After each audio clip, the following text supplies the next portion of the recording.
Hello and thank you for joining the Thursday edition of Journalist Hangout. I'm Ayodele Uzubakun. Humanity is still racing against time in the quest to tame the deadly coronavirus pandemic ravaging the world. We must all contribute to fight by staying at home and keeping safe. Today on the program, Human Rights Commission. Nigerians express worry over impunity, maltreatment by security agents in enforcing coronavirus lockdown as AKWA, Osun State record more cases. I'll be hanging out with Babajide Kolade Otitoju and Solomon Ajuzogu. So if you're ready, let the hangout start now. Glad to have you join us. It's a delicate time we're in as the deadly coronavirus pandemic continues. So care must be taken not to visit other forms of hardship on the people. As the lockdown of the activities in Abuja, Nigeria's capital, and Lagos, the country's commercial nerve center, enters day 3. There's growing concern about rights abuses by security agents enforcing the containment order. The National Human Rights Commission, as well as many citizens, want policemen and other security agents involved in the enforcement of COVID-19 lockdown directive to do their job without torture, inhuman and degrading treatment of Nigerians. Indeed, the Inspector General of Police has cautioned police officers against violating people's rights while enforcing restriction order. But the virus continues to spread as AKWA joined the list of states with confirmed cases. Babajide, here we are. The compliance level is dropping in Lagos. People are getting restless in Lagos, and it's difficult to actually, keep people indoors in Lagos. Yeah. While some people, they are on the street up and about in the morning, some are even jogging, some are even resuming going to gym, some are just, but in terms of vehicular movement, yes, it has increased as of today. So the number of security agents I spotted coming to the office, I discovered has reduced considerably. What is happening? This is day 3. By the time we start talking about 1 week, this lockdown might not be as effective as we hope. And the lockdown is supposed to be for 14 days in the first instance. We've already been hinted by the president and his minders that this could be extended beyond the 14 days.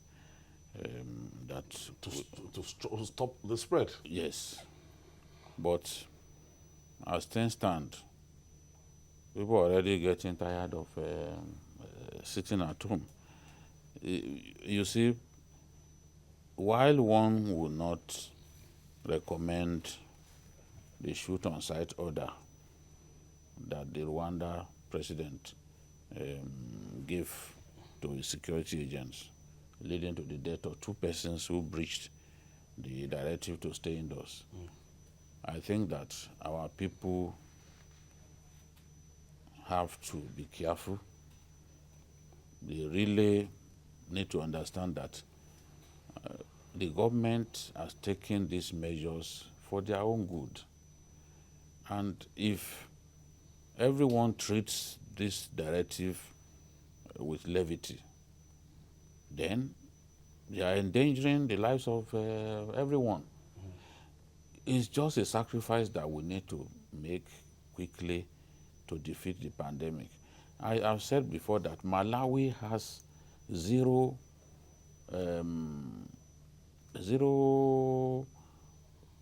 confirmed cases of coronavirus, but they've already instituted a lockdown. They've come up with a lockdown weeks ago. They are not waiting for it to come to their doors before they do something. There is no single case in Malawi, but they've taken measures. There are at least 6 African countries where there is no case of coronavirus. But those countries are going ahead, to take steps to ensure that this does not come into their country. But here we are in Nigeria. In fact, some of my friends sent me messages indicating that in Barnawa, in Kaduna, beer parlors are open. in clear contravention of the directive to stay indoors.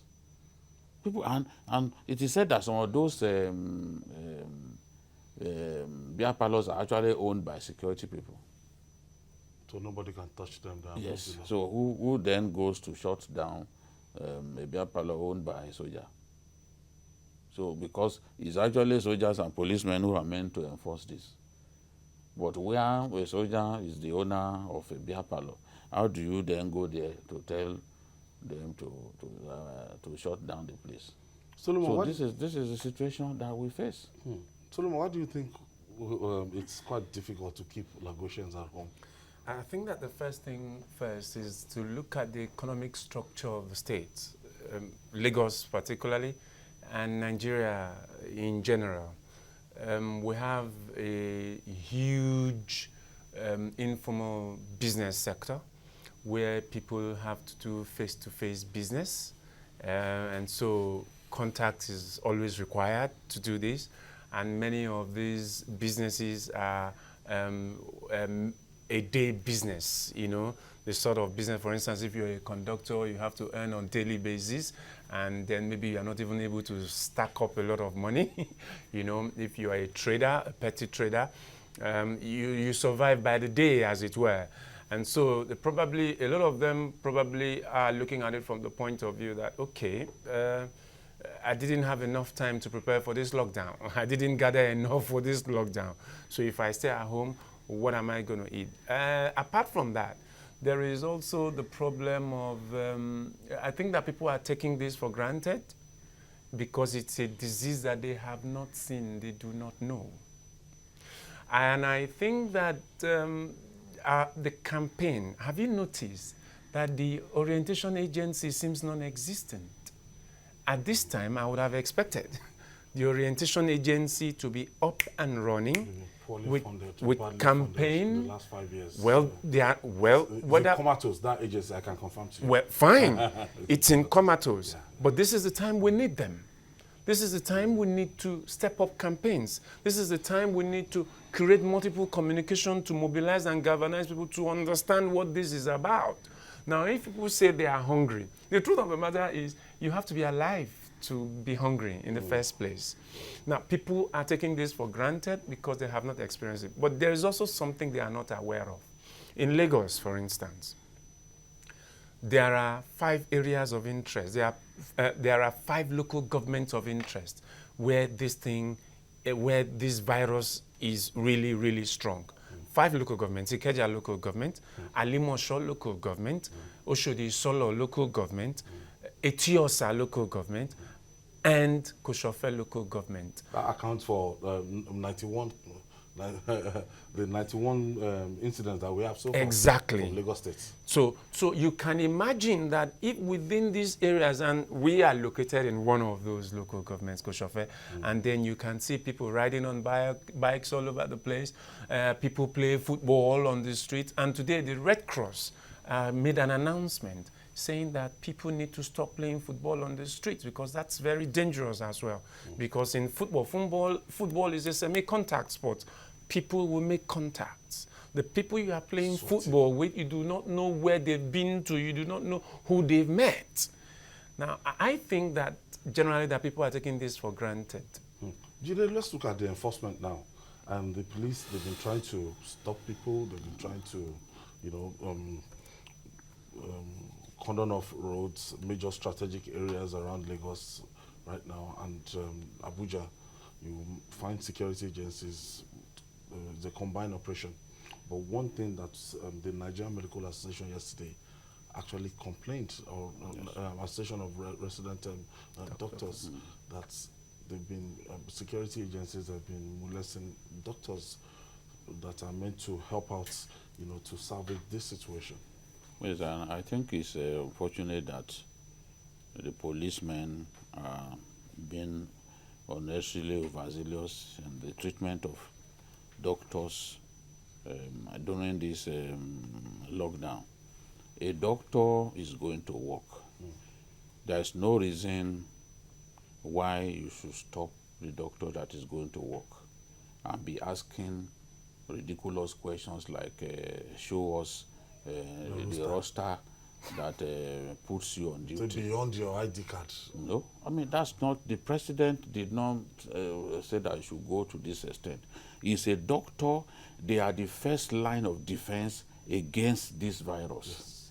And across the world, more than, I mean, in Italy alone, more than 300 doctors have died attending to people. They're the one fighting. They are the ones, they are leading the charge. They are leading the line in this battle against this virus. In China, more than 3,000 doctors were infected, trying to treat people. And we had in Italy alone, 300 doctors dead. So these guys are making sacrifices. There's no way when we are in an emergency situation like this that more doctors won't be required to show up and assist. And you are stopping doctors. Some of them were detained for hours. I mean, it's irresponsible. You know they are doctors. Even the commissioner Why of do police people need to be told that this is the extent that you don't need to go was in the quoted to discharge have, of your duties? you know, Why? What is that? There are boys walking along the street, you are not doing anything to them. Those who should be inside their homes. The doctors. In Nigeria, do you know the hazard allowance of Nigerian doctors is just 5,000 naira. That's unfortunate. Just 5,000 naira. Yet these people put their lives on the line just so that they can save lives. For example, if we do not have, look, God forbid that we will be in the situation that Americans are now. They are looking for doctors everywhere. Doctors who have retired, they are begging them to come back and save lives. America's death toll has hit 5,000. Yes. 5,148. They've already exceeded China. 5,000 people dead. So now in our own case, the doctors who are ready, who are available, they are going to work. You are mounting roadblocks to stop doctors from going to work. It's ridiculous. Why are we like this? It makes no sense to continue to stop doctors. And it shouldn't be happening. It shouldn't be happening. Enforce the law against people who should not be on the street. People who, by the president's proclamation, deserve to sit inside their houses. Those are the people that you should go after. Yes, I know that our people are difficult. Look at Agege, for example. They were in the mosque. And they came and said, no, you can't do this. The mosque was filled to capacity. Yeah. And they were stoning the task force people. Yeah, I mean, that was reckless. The Lagos State government has taken action, I think, by... No, they've locked up the mosque. And it shouldn't be open throughout this time. They should lock the place. And anyone who is found because he wants to pray, whereas he can pray within the four walls of his house, anyone who puts the lives of security agents on the line, who threatens the life of security agents simply because he wants to pray, they should be arrested and put in the slammer. Even makes the no Pakistan treatment. Yeah, that's not even enough. You flog someone, he robs the place, and then he goes. No, Pakistanis are allowing them to go. I'm saying put them in the slammer. The freedom that they have, take it away. If we take away someone's freedom even for one day, you will know the difference. Yeah. But if you flog him, he just robs the place, he runs away. The next day, he probably will even do it again. So lock them up. That is the thing. Solomon, the Human Rights Commission, they're complaining here. They're talking about enforcement, that some people we've seen their human rights violated in the course of this enforcement. Well, naturally, you'll expect that when many men in the security agencies receive orders, they tend to go beyond the boundaries, the limits of the orders. And I think that the police chief in Lagos has been, should be held a bit responsible when he made this sort of statement about the identity card thing. I mean, when he made this statement, he has this bias against just the yes, when he talked about, okay, ID cards shouldn't be enough, you should bring your work roster. It's not just to medical doctors, he's doing that even to journalists who are covering the events. Say, how do you know who is on essential duty? Now, much as I think that he shouldn't have said that, maybe I'm trying to understand why he had to say that, because it seems that the men, the rank and file men, have no capacity, do not display capacity for filtration. He, the commissioner, may be able to do that. May be able to say, oh, okay, that man, that's a journalist, let him go. The men in rank and file, do not know those who are on essential duty. So that means there's a problem. There's a fundamental problem about the way the security agencies are structured to give communication, to give signals to the men on exactly what to do. I was going home yesterday and I saw the drama. And I think that to an extent, men of the security forces are also not displaying enough discipline in enforcing compliance. People are moving up and down. What are you doing to enforce that compliance? Are you compromising in the process of allowing people to move out? Because being on the street yourself and people moving about is exposing you in an effort to enforce compliance. You are also exposed to the virus. That's a fact. For instance, if you are there and people are moving and then they have to give you money to allow them passage, you're exposing yourself. It's a big risk. Especially when you exchange notes, when you exchange cash, when you collect and you get the squeeze. That's a huge risk. Right, so we're talking about the capacity or the ability of the security agencies, especially the police, to filter those who are on essential duty and those who are not on essential duty, and to do the needful. But I think that we need to be a bit more vigorous in enforcing the movement. But for those who are on essential duty, they should be recognized. The doctors, the journalists, and those that the president mentioned in his announcement. Tanker drivers. Tanker drivers as well. Yeah. Exactly. But all the people that the president mentioned in enforcing, they have no reason to take anyone's life. A soldier shot dead an Okada rider in Warri, and it led to greater violence. Okay. There's no need to shoot someone to death or shoot to kill, all because you are trying to enforce. You could still have arrested him. But the guy was killed. The truth is, Nigerians find it difficult. A lot of Nigerians can't really, they live for the day. That's how I would describe it. They live for the day. So if you do not allow them to ply their trade on a given day, they have nothing to eat that day. They have no savings. The naira has no value, so they can't even save. Whatever they make, they just for the day, they live for the day. So those people who ask themselves, how do they survive? Today on my way to work, I saw that inside the streets, even Igbo boys opened spare parts shops.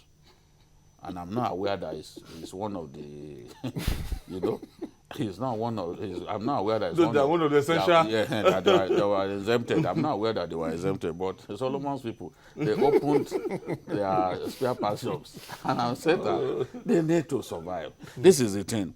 And to say, okay, government bring money, give people who are staying indoors. It's not every country. So Nigerians are given the impression that every country is giving people money to stay indoors. No. No. It's a sacrifice that you have to make for yourself and for your country. We don't even have that money. A country that is broke, where will you find the money to give everyone? It's not even, when they say the most vulnerable, you that you are unable to go out. Some people have not received salary. Are they not already vulnerable? Because they rely on that salary. So before this lockdown began, their salary had not been paid. So they become vulnerable as we speak, because there is nowhere to go. Just as that actress said, if your generator breaks down now, who will come and repair it? In saying that they should give Nigerians electricity when they are indoors. Where will you get the parts? Where will you? So the markets are closed. So who will come and repair for you when we are in a lockdown? We just pray that this whole thing will come to an end very soon, because the attitude of our people frightens me. Our people are behaving like this is just one little thing that will soon go. Whereas what we chase it away is the way we collectively decide to embrace the measures that government has come up with. It has worked in other places. No matter, even when we are talking about Italy, you can see that it's easing in Italy, because the rate of new infections has gone down significantly. Because of 2 weeks ago, lockdown. 2-3 weeks ago, it was like 4 times the current rate. So since you are no longer dealing, you are dealing these days more with the cases that you had before. it means that gradually the thing will fade away. And that's what we should do. It's the best and the easiest way to defeat the pandemic. Let's stay indoors. My worry when people don't stay indoors. Okay, I was having a discussion. Okay, we were having this discussion before we came into the studio about a man, a family of say 4, 6 in a one-room apartment. Yes. And then how does he stay indoors? Well, you talk about sacrifice. The truth of the matter is the best way he can protect himself is to stay indoors with his family. Because when he steps out, the people he's going to meet on his street or in his compound, who live with him in that compound, he does not know where they've been to. He does not know who they've met. And now it's important that to keep yourself safe, because even now there is a paranoia of if you have a headache. Jide, let's go to the southwest now. Oyo State, the governor, Governor Seyi Makinde, was quoted as saying that it's going to be the last option for him to lock down. That he's finding it difficult to cripple the economy of the state by locking down. And this governor has tested positive. That was the governor that organized a rally where no one knows how many people have been infected. I'm truly scared for your state because I know that rally, many people could have been infected in that rally. But the truth is, he even lacks the capacity to do random tests in such a densely populated state. So ravish. The biggest of the southwest is unable to respond to the pandemic without assistance, without help from Lagos. And because when you look at what they have on ground, it's not sufficient. If we start testing people in Oyo now, and there are cases, they don't have the capacity. Look at the population of Ibadan, for example, just Ibadan. That's depopulated. Look at the population of Ogbomoso. We just pray that, look, the number of maybe people carrying the virus is not relative to the population of those communities, because these are big communities. And it will pose a serious challenge dealing with the situation if we start hearing cases from that state. I believe that we are not hearing so much now because we are not really testing. The capacity to test is seriously not there. The more we test, the more people we will discover are carrying this virus. That is a fact. You know, immediately Americans stepped up their capacity to test. You can see that the case began continue to go up. So this is the thing. I think that Governor Makinde should be ready for a lockdown. There will be problem of enforcement in a big state. How do you ensure that it's properly enforced in Ibadan, for example? How many policemen are you going to deploy in such a big city? Yes, because even the lockdown may just fail in a state like that unless people made up their minds that, look, whatever happens, we want to comply. So he needs to do what his mates in Lagos are doing. They are taking precautions. Look at Kaduna. They didn't even wait for the first case before they started taking these measures. And that's what every governor should do. Momo is calling us from Lagos. Thank you for joining us. Hello. Thank you for joining us. Okay. Go ahead. Good evening, sir. Good evening. Good evening, sir. Good evening, Momo. Hello? Go ahead, please. Okay. Hello, good evening. Ask your question now. Okay. I just want to, because okay. I saw some video online about fumigating, because when I watch... Don't listen to yourself. Just keep talking. I saw some video online about fumigating of the Okay. Okay. So what he did was I was listening to. You know, if you the listen feedback to yourself, from his monitor, you'll be so wasting our it's going to time. be difficult for you. The delay you're going to be confusing you. I'm a bit worried for your state in a way, because it seemed that this was a governor that a lot of people were saying some nice things about him and about a young governor who is visionary, who is proactive. Unfortunately, maybe that was just an initial gra-gra kind of thing, because it is in crisis like this that you see leadership. I think that there was a reckless behavior, reckless official behavior in holding that rally at that time. It was unnecessary. It shouldn't have gone ahead. And when the top man, when the chief executive of a state has contacted the virus, then you know there's a very big problem. Whether he, in his state, at this moment, has even the capacity to keep running the state effectively.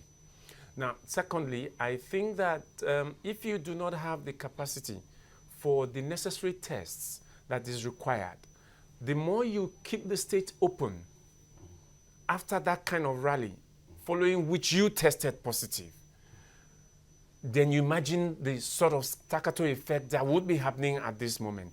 Let me give you the example of Japan. Japan wanted to host the Tokyo Olympic Games if this pandemic could be contained maybe by the end of this month. They insisted on hosting. But have you noticed something?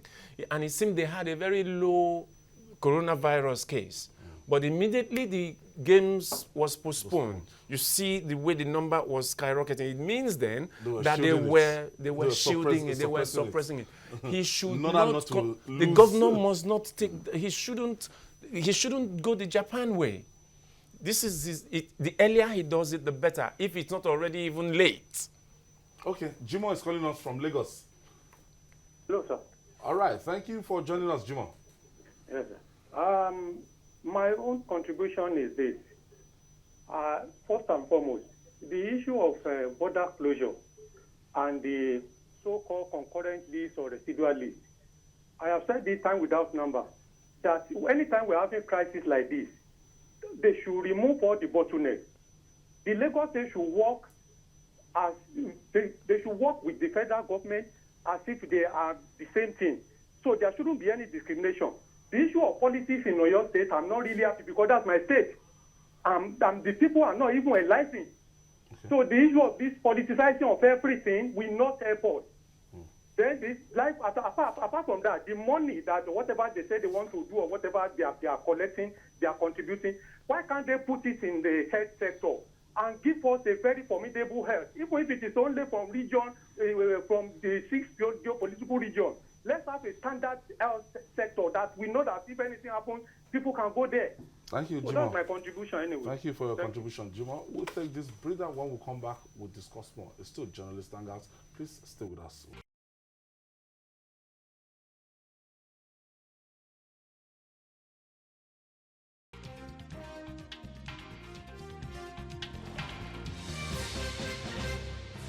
Welcome back. This is Journalist Hangouts. Jide, I'm afraid Osun State, what is happening in Osun State, and I feel so much for Governor Boyega Oyetola, because what is grappling with a state with limited resources. Yeah. It's quite unfortunate, the vibes we're getting from Osun State. Well, I think that good news will start coming from Osun very soon, as far as this pandemic is concerned, because the governor has done the right thing. And I want to thank the governor of Ogun State, because he acted more like the whistleblower. These people coming from Côte d'Ivoire, they passed through Ogun State. They were traveling in 7 buses, and they had been on the road for about 7 to 8 days. They were already tired. So once they passed through Ogun, at that point they were stopped. Governor Abiodun gave them security operatives, who then led them all the way to Osun State. Now, the governor of Osun State, knowing they were coming, already prepared. They had soldiers and other security men to ensure that not one of them will escape into the Ejigbo community. So they were waiting for them, and then they were quarantined right there. Today, 18 out of the 127 of those returnees have tested positive. 18 out of 127. And the viral load is heavy based on the tests conducted on them. So you can imagine if they succeeded in meshing with the crowd in that community. Many of them were angry, they were tired, they wanted to resist being quarantined. But of course, soldiers were on the ready to flog them and ensure that they were led to where they were isolated. So this is the thing. The last, they've conducted the last set of tests. Every one of them has been tested. That's why an extra six have added to the number. An extra 6 tested positive. So we now have 18 out of the 127. In Osun State. Yes. So that's where they are. State, some of them are not even from Osun State. They are not from Ejigbo. But the way it is, because it's Ejigbo is seen as the kind of the ancestral community of Nigerians resident in Cote d'Ivoire and Togo. You know, many people from Ejigbo, they go to Togo, they go to Cote d'Ivoire for business. In fact, a Nigerian from Ejigbo rose to the rank of a defense minister in Togo. That's to tell you that they are already seen, you know, as a resident. French. And the footballer, Emmanuel Adebayo, is from there. You know? So the first thing they do is they just take everybody to Ejigbo. So from Ejigbo, they can then go to their various states. So some of these people that you see are not even from Osun State. Though the state, once they've finished looking after them, they will be distributed to their various states. So it's something to be happy about, that the confirmed cases are from that group. So if we are getting people outside of that group, we can trace. So it's from that group, and thank God that they took that initiative to not let these people escape. Solomon, imagine if the governor of Ogun State had been unconcerned, since they were not going to come to his state. So I think that we need to talk about interstate collaborations. If this had not happened, the Osun State government wouldn't have had a foreknowledge that this was happening. So it's a good thing. It's a good thing first and foremost that this helps us, you know, checkmate things like this. I'm happy for Osun State because I was close those borders. And I was a bit afraid that how long was it going to take, because at the first instance of the test, the governor was here on Tuesday and he was talking about, well, they were able to test 27 at a time. So you imagine that it's not like they had so much capacity for, you know, continuous testing and all of that. So, but that they have been able to test all of the 127, and then they have found those who are, you know, positive, and then they can treat them and ensure that they survive this. Hopefully, that none of them would have underlying health conditions where we will lose any one of them, and at least they will recover fully. I think I'm impressed, at least the way Osun State has handled it. And to imagine that this is just a state with 7 ventilators, even though it's not enough. You said one good thing is that that's why infrastructure is very important. They were building a fantastic hospital in that town. Okay. So it's right at this, in fact, it's like a blessing in disguise. So when those guys just came, they just moved them, converted that hospital to a kind of isolation center where those guys can be. Look, even their buses, the buses they came with, I saw the pictures of those buses where they were being quarantined. They didn't allow them to move an inch. And then you start reading reports that 137 persons escaped. I don't know why our people like fake news so much. How could they have escaped? They didn't escape. And they are not even up to 137. It is 127.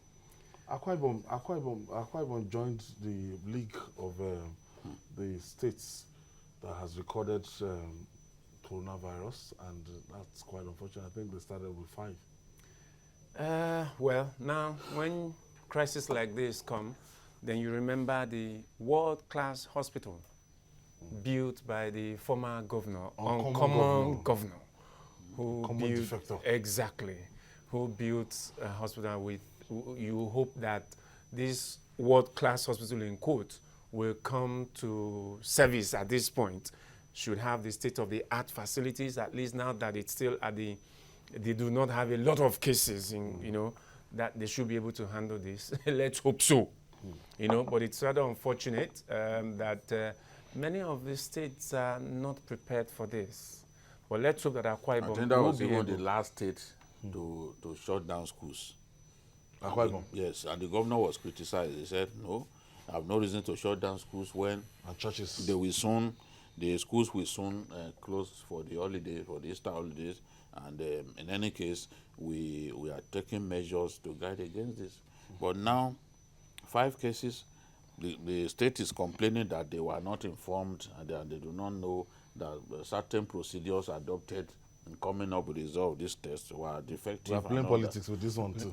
Can So you imagine? I looked at that thing. I said, this is the first time that a state will condemn With disputes. the Medical NCDC. This is the first time, because meanwhile you are the last to close schools and people were The last Take to comply. precautionary measures. Measures. Okay, It if should the be held. federal government, no, if the federal government had not even done anything, you are a state. This is a federation. You are a state. You have a commissioner for health. You have your own government to run, and you have things that are specific. You have to look after the welfare of your own people. Okay, I think I have Jonah from Lagos. Thank you for joining us, Jonah. George. Yeah, All right. yeah, good evening. Good evening. How are you gentlemen in the studio? Very well. All right, Babajide, good evening. I agree to You're doing a very good job. Thank you. How is Yes. Plateau? So we thank God very much. Please, I would like to make a suggestion. I would like us to consider the worst case scenario 6 months from now, when we'll be feeding the population of the country.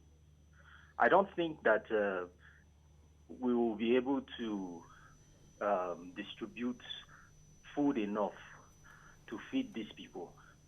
Now, 6 months from now, I think what we should be thinking about doing is an aggressive national food feeding program, such that we will map out, like say, for instance, 1 million hectares of land.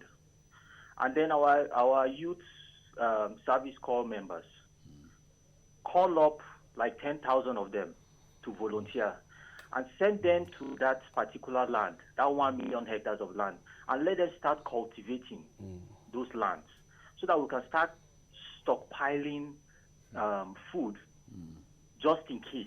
Food security. For food security. Do you understand? We have to start thinking ahead. And this is a worst case scenario. Do you understand? You have a Because point. we do not know for how long this Yes. thing might last for. Yes. We have to start thinking that the food that we have on ground in our stockpiles might not be enough to meet the challenge of the future. So we should call up our youth service members. Paying them will not be a problem because already they are being paid. Do you understand? And this is about serving the country. This is about But patriotism. they are indoors too. They are indoors. Do you understand? Another thing is that on that same particular land, we can set up a makeshift isolation center. Okay. Jonah. Do you understand? Thank Where you. these people can be tested, just in case there's an outbreak on the farm. Thank Do you for your understand? I don't know whether you contribution. get my picture. Yeah, Yes, you we are- get your you points. know well. Thank you know for your well. contribution. We'll take this break. When we come back, we'll discuss more. Stay with us. Welcome back. Still on the coronavirus pandemic. Babajide, the Lagos situation. How is Lagos managing this crisis? And Lagos is the worst hit state with 91 from 174. How is Babajide Sanwo-Olu faring off? I think Lagos has done very well, and in fact, the commissioner said that the state has managed this situation better than Italy and Spain, because one, fatalities are not happening in Lagos yet. Just two. So no, that's across the country. That's across the country. Fatalities are not happening, and the people are being looked after. We are seeing people being discharged. People are recovering fast. So it is down to the expertise of the people that the government has available to use. All those civil servants, they are sacrificing, they have the capacity. It's not just the work of the politicians alone. Yes, the politicians will give direction, they will demonstrate energy, but those civil servants, those doctors, they have to be commended. And Lagos has the highest percentage of quality medical personnel in our country, and even the best hospitals, you know. Best international standard hospitals are here in Lagos.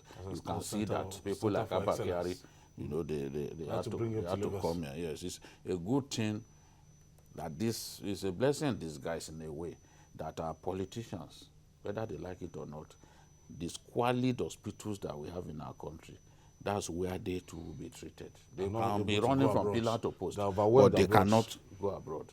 Now, according to Professor Abayomi, 70% of the cases in Lagos are male, and then 30% are female. 16% of the cases are foreign nationals, while 84% are Nigerians. 82% of confirmed cases are imported, which means that if we had shut our borders early, 82% confirmed cases, you know, they're imported. Then 16% of the cases contacted from imported cases. And then the top 5 local governments, Etiosa is number 1 amongst the people who have tested positive. Etiosa is number 1, Ikeja second, Alimosho third, Kosofe fourth, and Oshodi Solo fifth. So that is the way it is. And what we want to continue to see is the number for Lagos coming down. When you have test capacity to test improving, yet the number of confirmed cases coming down, it shows that you have a good hang on the problem. It shows that your methods are working. So I congratulate the government of Lagos State, Mr. Selebu, my namesake, Babajide Sanwo-Olu. He's doing a good job. Solomon said it, that you get to know leaders in time of crisis. Yes. That it's not... when those roads were bad, they were saying all kinds of things. It was rainy season, and it can't be. It couldn't have been. It was a discussion I had with someone, and I said, leaders emerge for different reasons. When things are a bit peaceful, some of these leaders are not made for peace period. It is in times of crisis that some leaders emerge. You see that is where they actually have a hang on. After that, once the problem is solved, they become, as if they are docile again. And I told them, maybe for a time like this is what Sanwo-Olu is made for. Yeah. Maybe after this, we're accusing him that maybe after this. No. It will be see. Don't say maybe after this. No, I'm not trying to say, but I'm just saying. It's fired up now. Maybe for a time like this. Maybe for a time like this. Doomsday prophecy. You know? You say maybe after. No, it's fired up now. Selebu will be a governor for all occasions. He will be a governor for all time. You know, of all seasons. He has seen what it takes to run Lagos. In the first few weeks, you know, he was kind of overwhelmed. That is natural. Even as Asiwaju Bola Ahmed Tinubu faced the situation. Yes. I remember in 1999 Lagos that your friend, the big lawyer, that PDP lawyer, Osekome, he described Asiwaju Bola Ahmed Tinubu as an absentee governor. My boss, Bayo Nonuga, will remember that day. He said Asiwaju Tinubu was an absentee governor because there was refuse all over Lagos. But the man was planning how to defeat the refuse. A long-time plan. And all those huge refuse, almost as tall as a cocoa house, they disappeared. Loma. What we now had are litters. And that Loma that Asiwaju Bola Ahmed Tinubu created, people came from Ghana. Ghana, a clean country, they came to ask, how did you manage to do it? So that is the thing. Sometimes when leaders, when their methods are just evolving, we would think they are not good enough. But the moment things crystallize, you see the true worth of a leader. That's what we are seeing. Because the results are usually the product of very good designs. Good designs take some time to build. I agree. But so far, I think that the medical people handling the coronavirus situation in Lagos have done a fantastic job, despite the fact that they get just 5,000 as hazard allowance. Yes. Babajide, the United States is in trouble. Oh, In trouble. We can only pray for them. yes. But by this weekend, it's projected that over 240 people are going to die. No, more than that should die. More than that, because even the daily count is rising. And the more they are able to test, the more people would be confirmed. I pity the Americans. It's a big country, a country bigger than the whole of West Africa, and then the population is huge too. So definitely they are overwhelmed. But the rate at which they are chasing a cure and even a vaccine for it, definitely before September, the Americans will find a vaccine that the whole world would be happy to have.